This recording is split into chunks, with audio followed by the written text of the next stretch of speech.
husband, tell a friend to tell a friend. Because in recognizing your pre-climax clues that your body is happening, you're being like that. aware. I like clues. I like clues. Okay, clues. Being aware of what your body is signaling, then you can slow down to not rush and to be present in the moment. But it also makes the moment better. It also builds a deeper connection, and it also builds a greater satisfaction because not only are you not rushing to get through it, you're regulated so that I can also get mine too. You know what I'm saying? Yeah. And so I can see how for men who don't understand, like, okay, look, this is what it is, this is how I'm feeling, or for men that try to take themselves out of the moment to focus on something else so that they can withstand and to go longer. Mm-hmm. And I would much rather you be present in this moment with me so we are equally satisfied in it than for you to be at the baseball park and I'm here. Like, nah, I want you here present in this moment. And so we still do. We still do. We still do. We still do. After all this time at the altar, I alter my mind and vow to God I love you till he make his return. The rain should be the least of your concern. Under God's umbrella, I promise to provide and preserve his word and to serve your mind and spirit. Let me drive the boat. I promise I'ma steer it. The devil cannot get near it. You'll know this soon as you hear it. You need me, I need you. Even after the altar, we still do. What's going on, y'all? Welcome to another episode of We Still Do. We are your host. I am Jermaine. I am Geraldine. And whether you are newlyweds or decades in, We Still Do is for you. Yes, it is. And if you haven't already, make sure you like and subscribe.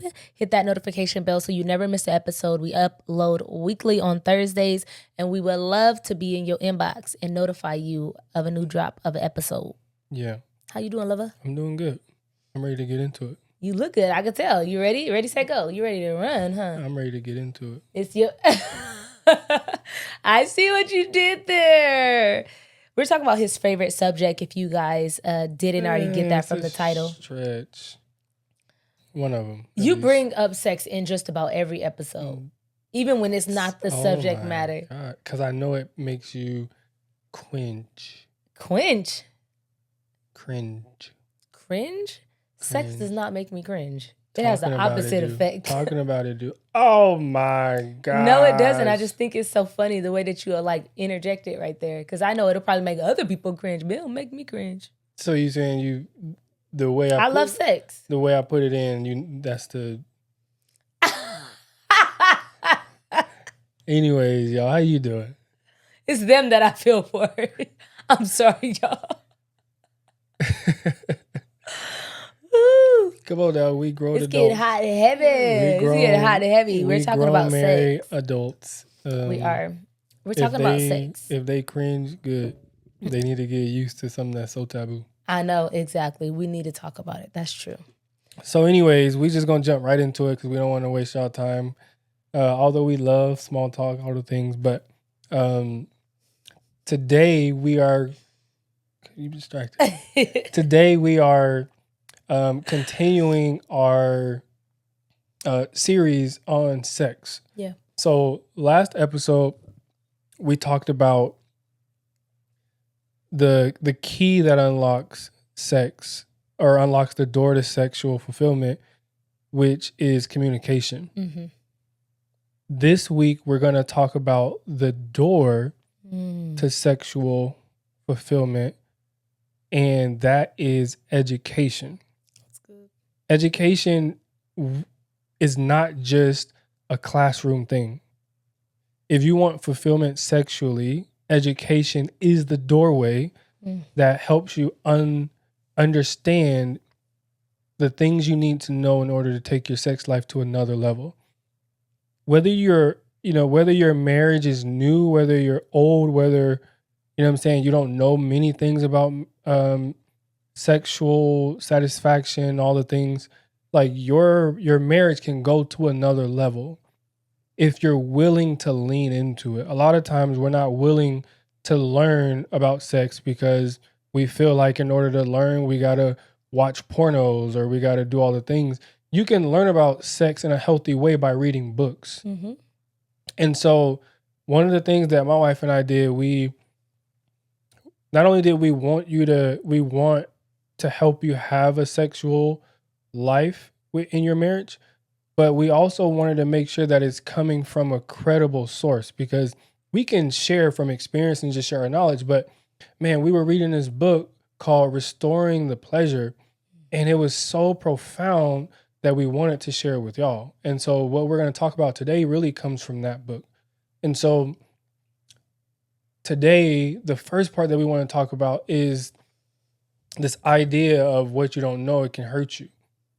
And we just want to share some key realities about sex life, that we feel will really benefit you and in your marriage. And so I'm gonna turn it over to you, Cutie. What you want to talk about? Well, the first one we're going to talk about is arousal awareness. And I don't know if you want to turn this on to me or if this really should be one for you. But arousal awareness. Either way, I'm turned on to you either way. Oh my God. In the best How are we way. going to get on through this? Yeah, I feel like as for women in terms of arousal, many times we miss the cues. And so we feel like we're not ready for sex, or it's not something we are desiring, like erect nipples or even lubrication.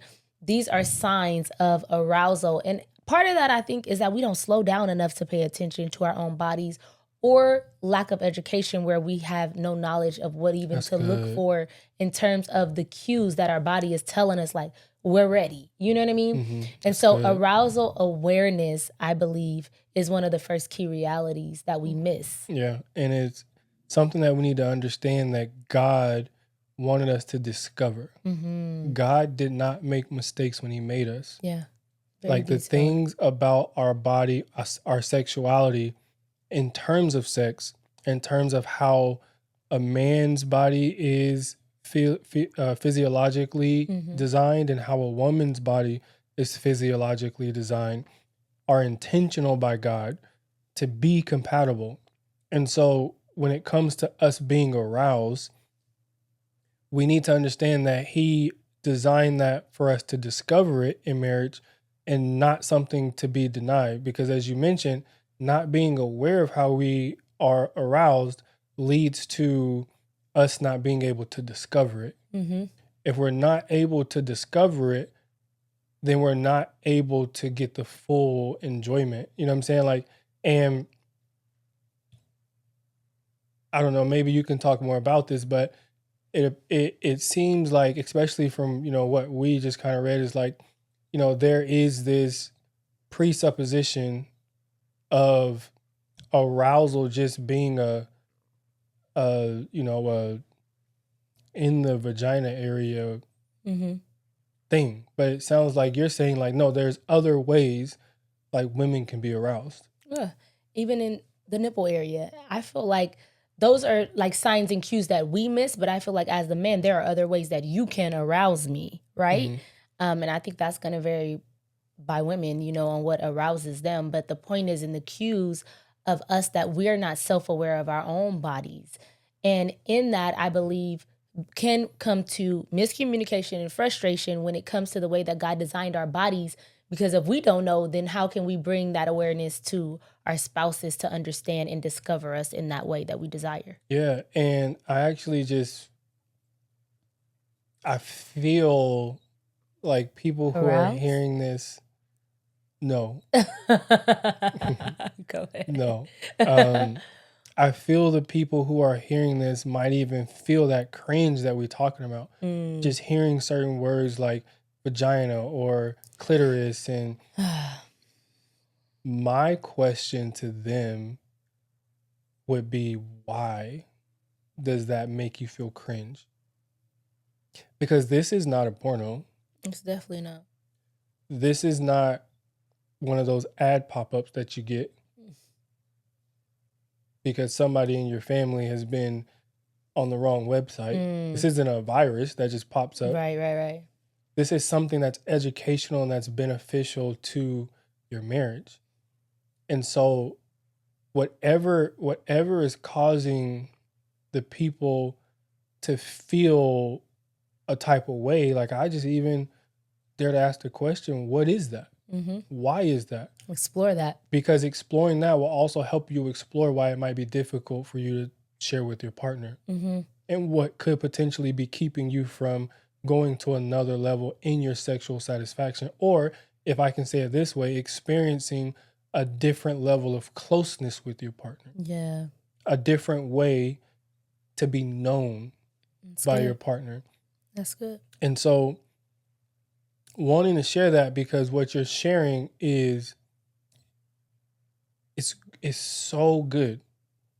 The fact that there is arousal that can happen outside of just penetration. Yeah. And there's other ways. And yeah, I don't know. I think it's really good. But the second one. The danger of rushing. When you say rushing, you talking about like rushing, not being American, like going fast. The danger of rushing. Okay. We kind of talked about this offset, and you were sharing. Sometimes you got to do a quickie. I know. I know. I'm like, kids. Seriously, sometimes you like, all right, we got 5 minutes. They in front of the TV. Let's get it in. But I do understand the danger of always rushing through it and how you can miss the moment of being present. Talk about that. Because when you say that, it's like rushing through it, you don't really get the full benefit, which sounds like the end goal is not necessarily the goal. Let me say it like this. It sounds like what you're saying, the climax is not the goal of sexual interaction. Right. I think in the moment, you're connecting on so many different levels, and I feel like you miss the moment if you're not present and you're just seeing it as another duty or another chore or something that just has to happen and you just have to get through. Like, you want to be present in the moment, and it allows your soul to be connected to one another in the moment, and you're making love. And I think it's different, right? There are times where you got to get a quickie. I'm not saying every time you have sex, it got to be 45 minutes long. But being present in the moment makes all the difference. Don't just try to rush through it and rush past it. And I'm going to just get mine off and not worried about her. I think it's a matter of serving one another in this mutual fulfillment and satisfaction. Or just getting mine off and not worrying about him. That go both ways. Yeah, that's true story. Yeah. But, don't just throw that on the men that's like rare, that. But like we always, you know what I'm saying? It can go both ways though, for sure. But I think it's a matter of just being present and connecting deeply with one another in this moment. Yeah. And one of the things that we came across in there is that like women need more time and consistent stimulation to climax. Yeah. To me, that was like mind blowing. Like, go ahead. I'm sorry. I just looked. Don't look at me like that. Girl, we on camera. Go ahead. Stop. But no, like they need time and they need consistent stimulation to get to where they're going.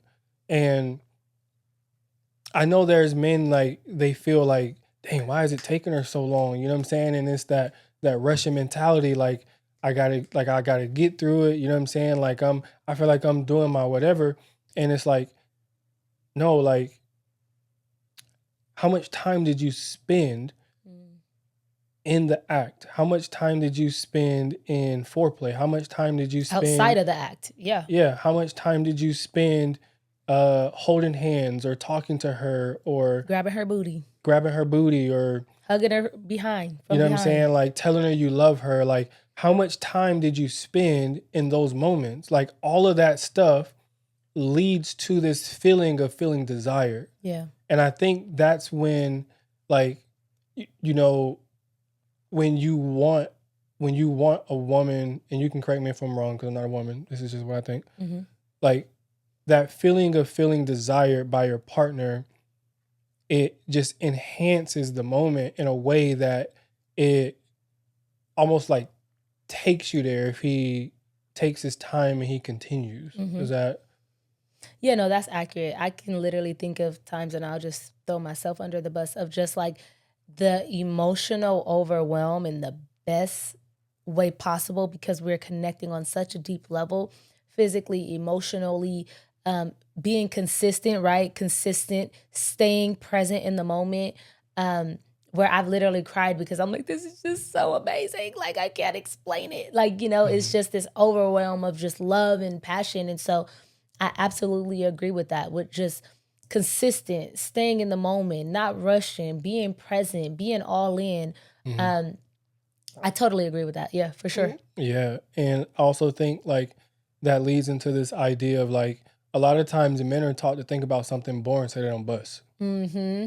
To have their mind somewhere else. I want you to touch on that. Yeah. Pause. But Wow. they How are we going to get through this episode? Jesus. Woo! Wow. But a lot of times, like, because premature ejaculation is a problem, Yeah. men are passing down secrets and trades or not trades, but secrets and things that they feel have helped them not bust quick. Right. But in reality, like when you think about something that's boring, or you think about like baseball, or you think about a hot summer day, you know what I'm saying? Like that actually pulls you away from the experience, and it also disconnects. Yeah. And so men can actually learn how to regulate. You know what I'm saying? Like one of the ways men can regulate is learn the signs of when you're about to bust. You know what I'm saying? Like what are my signs? Like, can I feel that? Can I notice that within my body? Like, do I have self-control enough to say like, okay, like I feel it coming, like let me, you know what I'm saying? Like, let me stop or let me pause or whatever. Like understanding that can prolong the process, you know what I'm saying? So you don't feel like you, and it's the same way, like we have cues. Yeah. You know what I'm saying? And kind of go back to what we talked about the last episode about how can we know ourselves in a way that we can know what's going on in our body, so we can now respond appropriately, so we can stop, relax, let it calm down a little bit. Because here's the thing, as we just shared, like women need like consistent stimulation. Yep. If men get consistent stimulation, once we get to that point of like about the bust, like it's no coming back from that. Yeah. And so we have to be able to identify our cues and kind of pause a little bit so we don't. You know what I'm saying? So I think that that's important, because one of the things that we were kind of talking about offset is like this idea of like awareness creates confidence, and confidence leads to freedom. And I can hear somebody saying like, what are you talking about? A lot of men lose confidence when they bust quick. So if I know my signs, and this is just something that you can do, this is a hack, this is a trick, I'm gonna just give it to the men. Wives, if they can, want to give it to their men as well. When you switch positions, that's a way of giving yourself moment of stoppage. Pause. You know what I'm saying? Like, or, you know, doing other things to kind of give yourself that time to come off of stimulation a little bit, so you can kind of regroup. Right. You know what I'm saying? Like, I really hope that helps somebody, because I can see a lot of people getting frustrated because it's like, man, like I just don't know what to do. Like I keep busting quick. Of course you keep busting quick because you can't stop pumping. Yeah. Of course you're gonna bust quick. It's serious though. But I think, and I love that you're sharing that, because I do believe it'll be able to help someone, if it's not a husband, a wife, to tell a husband, tell a friend to tell a friend. Because in recognizing your pre-climax cues that your body is happening, you're being aware. I like clues. I like clues. Okay, clues. Being aware of what your body is signaling, then you can slow down to not rush and to be present in the moment. But it also makes the moment better. It also builds a deeper connection, and it also builds a greater satisfaction, because not only are you not rushing to get through it, you're regulated so that I can also get mine too. You know what I'm saying? Yeah. And so I can see how for men who don't understand, like, okay, look, this is what it is, this is how I'm feeling, or for men that try to take themselves out of the moment to focus on something else so that they can withstand and to go longer. And I would much rather you be present in this moment with me so we are equally satisfied in it than for you to be at the baseball park and I'm here. Like, nah, I want you here present in this moment. And so I love that. And how you said it's something that men can learn. You can learn to regulate. If it's not something that you do know now, you can learn how to do that. It's and something that can be learned. It's not a physiological failure or a moral failure because you bust quick and you don't know how to. Like, you can learn that. Like, you can learn the clues and you can learn the cues of your body to help you better satisfy your partner. And the thing is, like, I don't want men to be shameful at busting quick. Busting, that is so many different ways to look at that. You know what I'm saying? But I don't want shame around that, because when you think about that type of shame, that really creates anxiety about the next time. And that anxiety does something to the body that makes you bust quick. Yeah. Like, anxiety literally affects you. Like, when I feel anxious, just like in general, like in life, I feel that in my stomach. Like, I feel like my stomach feels uneasy, you know what I'm saying? And like that going into, like, imagine like feeling anxious going into, you know, a moment of like sexual interaction with your partner. And it's like it really, like, anxiety low key kind of takes you out of the moment. Yeah. Like, anxiety takes you from being present. Anxiety takes you from being able to read your partner's cues. You know what I'm saying? Like, are you identifying, like, does she like this? Does she not? Like, is she fully present? Do you need to do something else to help arouse her?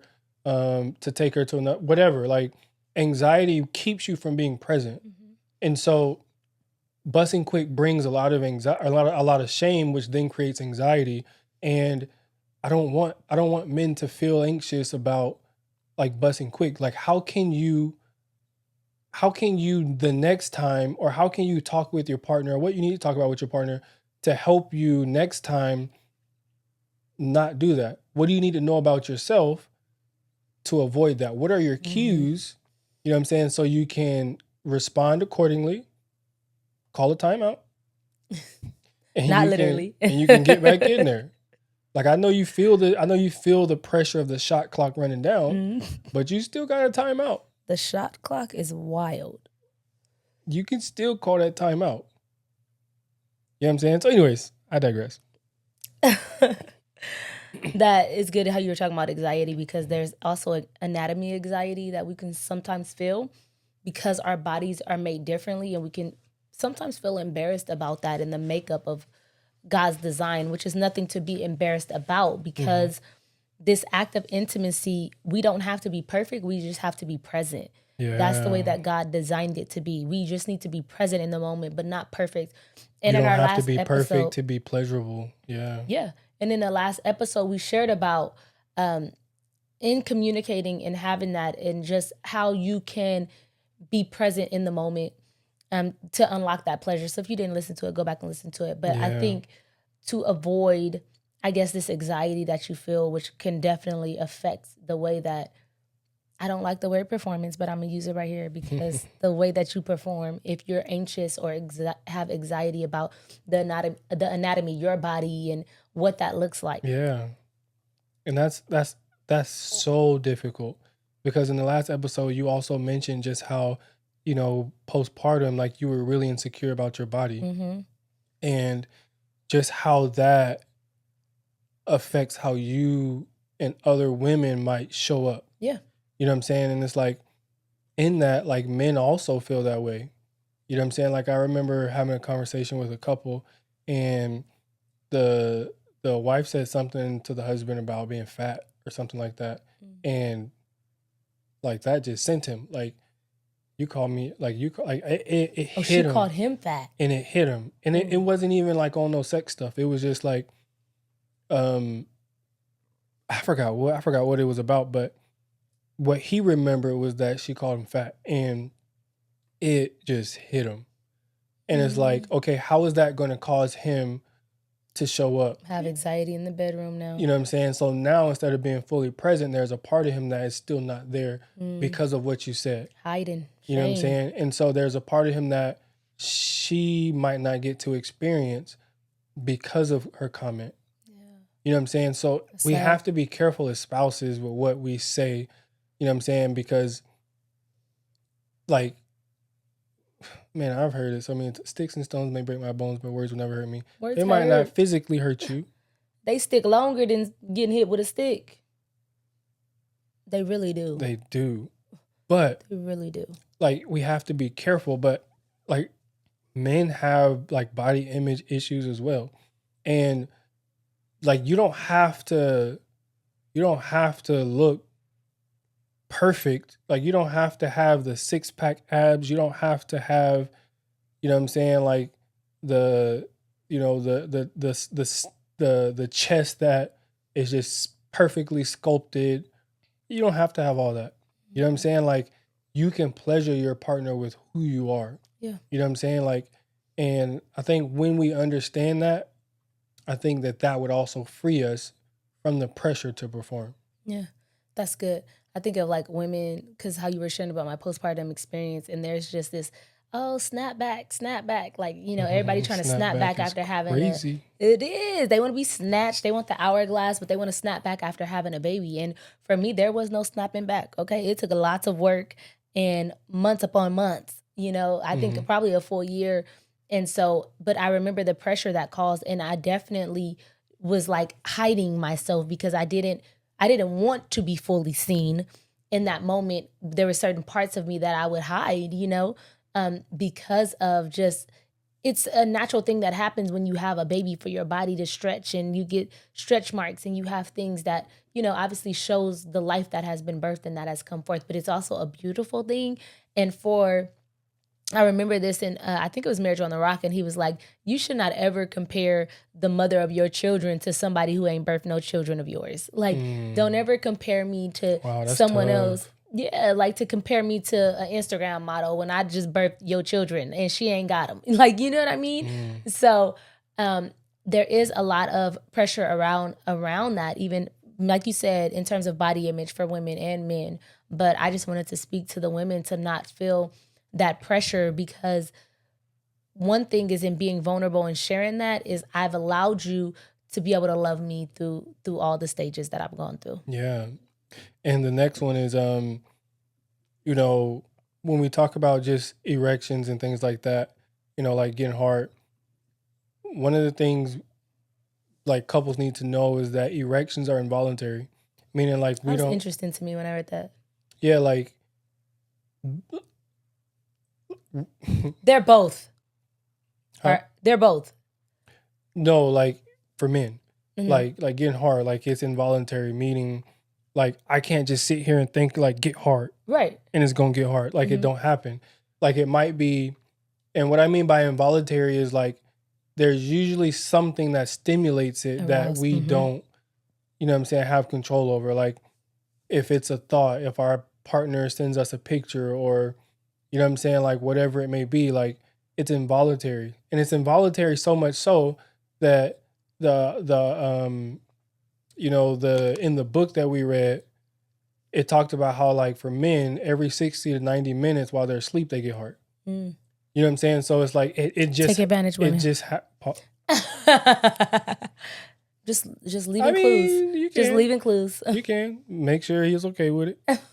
Make sure he's okay. But you know what I'm saying? Like involuntary, that it happens like that. Yeah. And so sharing that to say, because let's just say like, for example, he busts quick, she still want to go. And it's like, oh, why you can't get back hard? Like what is it? You know what I'm saying? Like you just wanted to get yours like it's involuntary, and men have a refractory period, meaning like there needs to be rest in between. Like it takes, and it's different for different men. Right. Like the time it takes for them to be able to get hard again. You know what I'm saying? Like the refractory period is necessary to happen. Yeah. And that's important because if women don't know that it's involuntary for men to get hard, then they almost feel a sense of rejection when he don't get hard. You know what I'm saying? Like, for example, let's just say a man tries to, like, let's just say like both of them want to go again. You know what I'm saying? And then like the man, he's getting hard and he's not able to keep it hard. You know what I'm saying? Like there can be this sense of rejection on the woman's part. Yeah, and it's like, take it no, personal. Yeah, take it personal. It's like, no, like that's not it. Physiologically, the male needs time in order to get back to that erection that you desire. You know what I'm saying? So they have to understand that, because that can keep you from feeling disconnected or taking it personal. And so understanding the body removes unnecessary offense and intimacy. And so it's important that we understand our bodies. My favorite. No, I'm just kidding. No, you're not. I'm not. Orgasms is not passive. In terms of orgasm, it requires both emotional and this active connection that has to happen. And I love that because we touched on a little bit about women needing the consistent stimulation.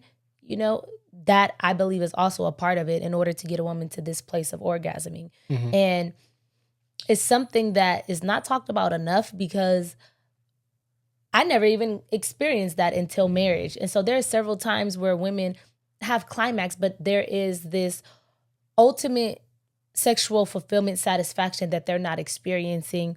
And I don't know if it's kind of both, because I believe it did require me to become more self-aware of my body and like, okay, when you do this, this is how you get there or how I get there or whatever.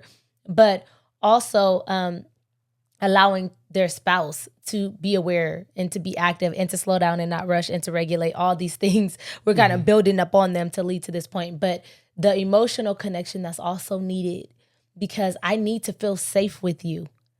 And so that is important in order, like, for this to not just feel like I'm just giving you my body, like, but we're here on several other levels as well. Yeah. And it's important to know that, even the distinction between the difference, because it also lets women know, like, if I'm just used to bussing and there is something else, then what do I need to learn about my body to get to the something else? To get to that something else. What do I need to do in my relationship to feel this sense of safety? Yeah. You know what I'm saying? Like, how do I get over just this anatomy anxiety, this way I view myself that makes me feel insecure? Is it me or is it my partner that makes me feel insecure? Yeah. Like, is it the way they look at me? Is it what they say to me? Like, is it the silence of when I ask them a question of how I look in this, you know what I'm saying? How I look in this dress?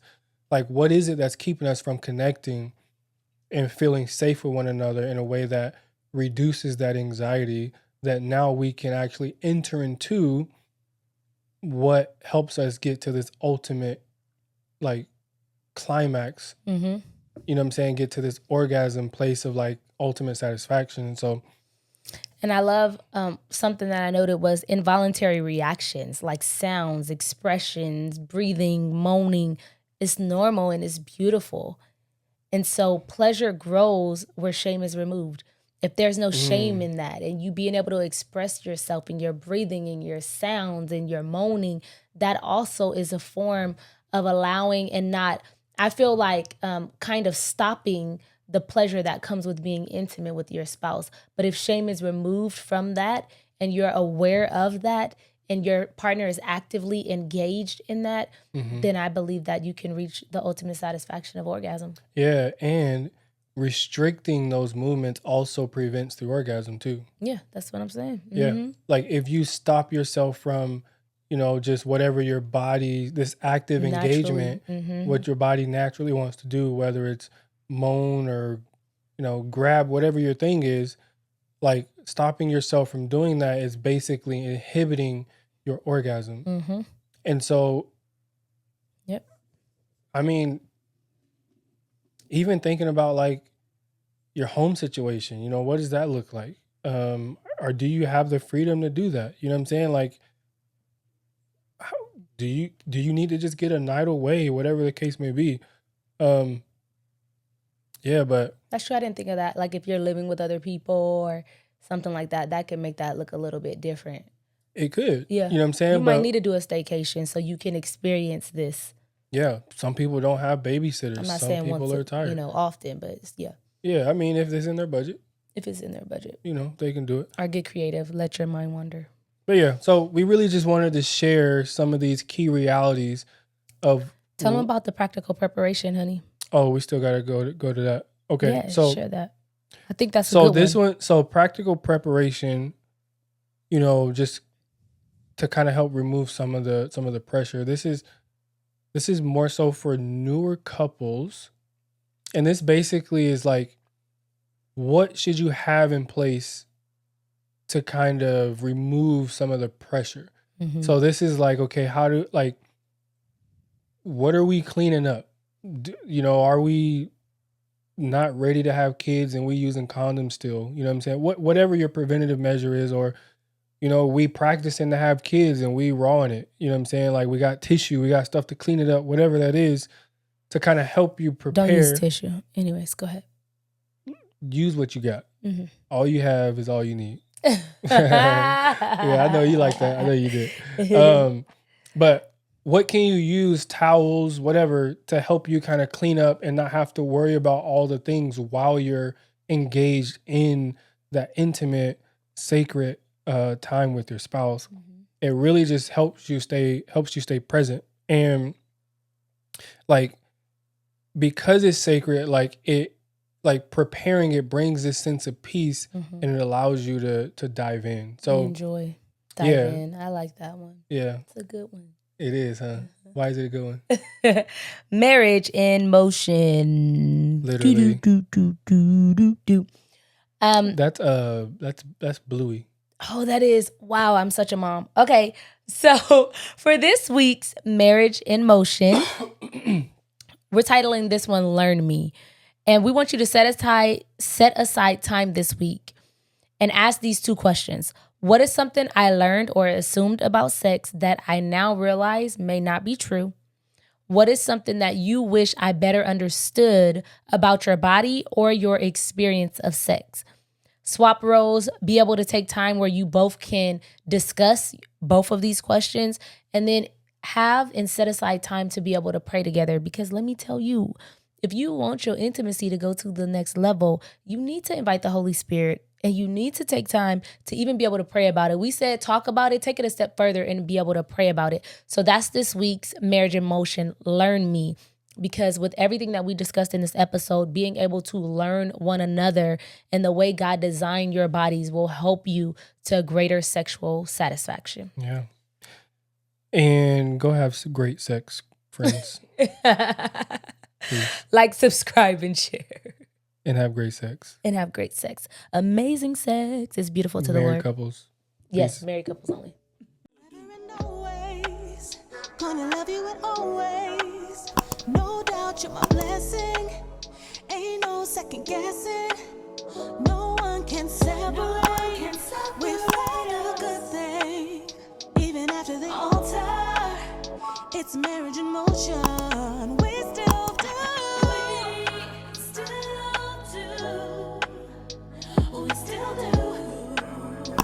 We still do.